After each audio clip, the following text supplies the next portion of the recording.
Speed and time का एक question है। देखिएगा क्वेश्चन क्या कह रहा है। Two cars P and Q started moving from a same point at a same time. ठीक है, किसी एक पॉइंट से शुरू करती हैं और सेम टाइम पर शुरू करती हैं। फिर उसके बाद कह रहा है with a uniform speed 50 kilometre per hour and 40 kilometre per hour. Okay, फिर उसके बाद after covering 120 kilometre distance car P return back and then meet car Q। Find the time taken by car Q to meet car P। Car क्या करती है, 120 kilometre cover करने के बाद वापस आकर क्यू से मिलती है। यहाँ पर स्पीड कितनी दी गई P एंड Q की।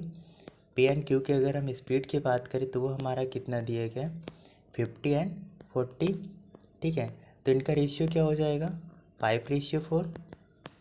ठीक है, अब अगर ये स्पीड का रेशियो है तो फिर डिस्टेंस का रेशियो कितना हो जाएगा, डिस्टेंस पे कितनी हो जाएगी, 5:4। क्यों, क्योंकि टाइम मेरा क्या है, सेम है। टाइम क्या है मेरा, सेम है।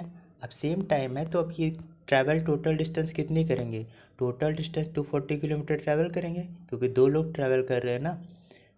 कार पी क्या कर रही है, वहाँ तक जाती है वापस आती है, कार क्यू यहाँ से जाकर पी से मिल जाती है। यानी टोटल डिस्टेंस कितनी होगी, 240 किलोमीटर। 240 किलोमीटर, ये कितने यूनिट की वैल्यू है, 5 और 4 9। कार क्यू ने कितना ट्रैवल किया है, 4। अब मुझे पूछा है कि find the time taken by car Q to meet car P.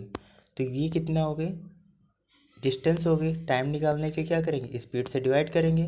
किसका टाइम चाहिए, क्यू का चाहिए, तो क्यू से डिवाइड कर देंगे। ये मेरा 40 कट जाएगा, ये मेरा आ गया 24/9। इसको हम क्या लिख सकते हैं, 8/3।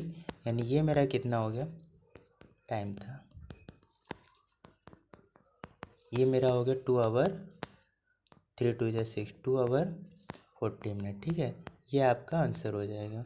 इसको आप ऐसे ही बहुत आसानी से, ये आपकी बेस्ट अप्रोच होगी इस क्वेश्चन को सॉल्व करने का। Thank you so much.